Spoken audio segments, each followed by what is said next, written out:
and welcome back to Thomas's Moustache.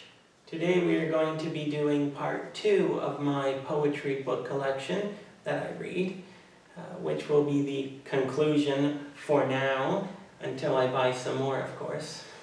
Now this particular collection, part 2 collection, is essentially just everything that's not a Wordsworth Edition book. Because, well, generally other publishers tend to be a little more expensive. So I have to pick and choose what I want. There are, of course, some exceptions, but talking about it, of course, let's talk about it, is that poets need to eat, right? And in our modern economy, it's rather difficult to make a living off of writing poetry. Many poets need to work second jobs, third jobs, because poetry is also a form of job if you're publishing.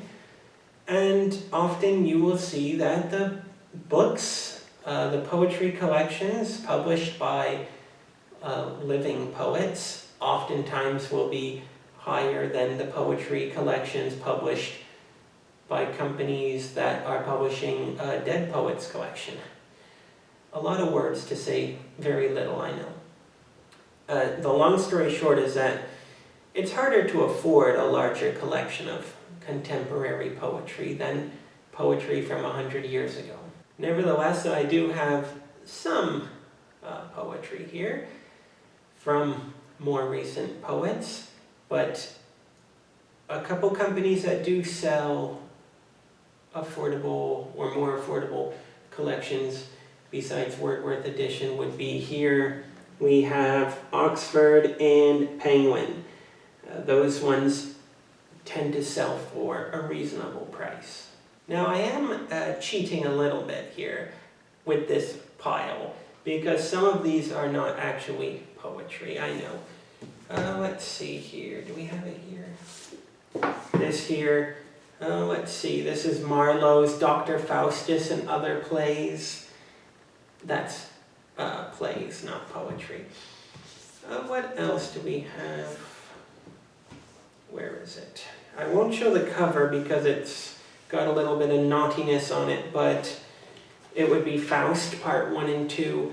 I consider that poetry, but some people might not. Just like Dante's Divine Comedy. I consider it poetry, but some may not. Specifically lump it into the poetry category, no problem. This is probably the real one that is not poetry, though. It is plays. But besides that, I would say that this is a complete collection. So let's talk about a few that I have. Of course, many people would say that you've got to have Edgar Allan Poe. This is quite a small collection, but I would say that he was a forerunner, a trailblazer when it came to the Americas getting into the poetry genres that were for a very long time dominated by a selection of European poets. So Edgar Allan Poe, his poetry was authentic to him, and it helped build the United States, especially their poetic, not dominance, but their poetic, okay, the word's not coming to me, the strength that they can stand on their own. Identity, that would be a good term, their poetic identity. Now, a couple books that do go against my norm of buying from large publishing companies would be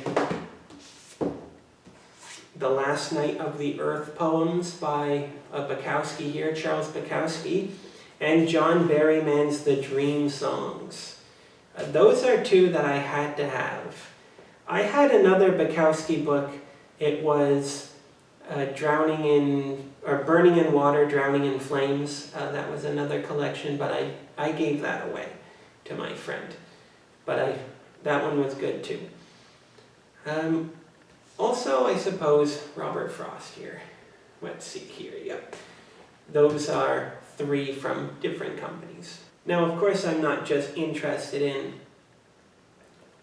the basic form of poetry, the short form, but I'm also quite interested in the super long form of poetry, the epic poems, essentially the long poems, such as Paradise Lost would be one, Faust Part 1 and 2, Dante's Divine Comedy.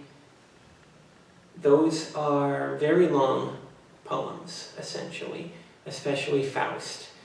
But I do enjoy the idea. What is a long poem is a poem that has meaning in its bulk, right? It's a large poem that still retains that poetic meaning. So I do try to broaden my horizons a bit. A couple things to tell you here about Goethe. Let's see, David Luke was a translator there. I believe he's a translator here. Yep, David Luke. David Luke translated Faust.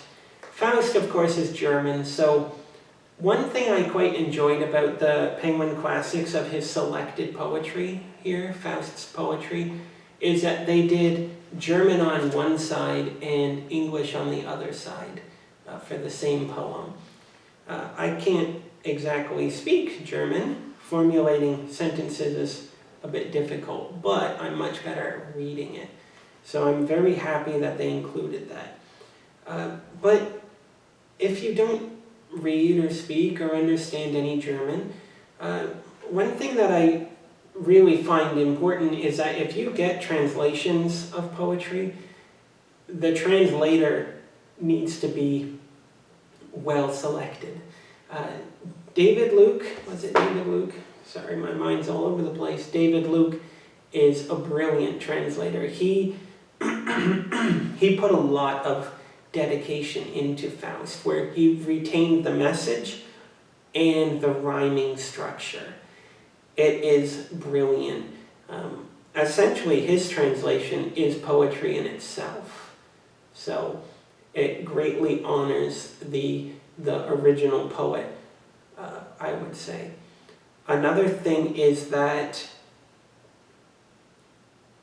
it really does show your dedication and your love to poetry and the poet when you translate it so perfectly and so dedicatedly to retain the message, rhyming structure, and the feeling all at the same time. One last thing I want to touch on, because again, I can't go into every book and show you everything, but talking about not just translators but editors, this here, the Penguin Book of First World War Poetry, this is probably one of many books of First World War poetry. But where it shines is that the editor essentially compartmentalized sections of poetry. And of course he didn't just stick with the big names of the First World War poetry. He included many different poets, including men and women, both at home, on the front line, everything in between. And what that does is, even though one poet writes, 100 poems get into this book, they're spread out, and there are other poets in between that poet's poems, because that is the chronological order of the book. It goes from the beginning to the end of the war.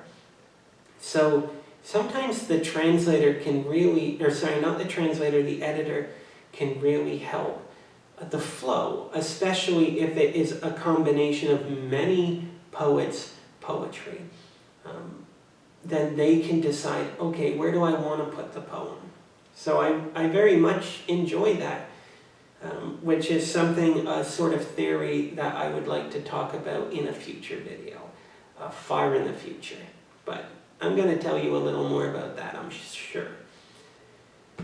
So poetry, it is important. It is very important. Everybody should read poetry, I firmly believe. If it's not your favorite, no problem, but I still think that it is important for people to read. We live in a very fast world, and with all of our social media and digital spaces, we're interacting with programs and with technology that is designed or at least marketed as a way to bring people closer together, and yet people feel further apart than ever. They feel isolated and alone. And our modern day people, we have all this technology with us and all this information, and yet we still feel so lost.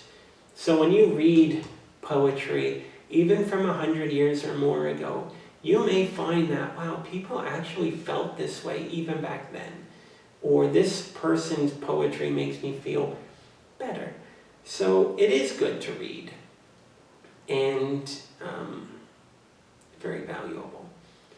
I hope you enjoyed this little video. I know it's not the most exciting, and maybe I'm not the best at talking about poets and poetry, but I certainly do appreciate poetry. So I hope you enjoyed, and if you have any questions about some of these poetry books, please do write it in the comments and we can talk about it. So I'm very happy to have made this video for you. So I'll say thank you very much, and toodaloo.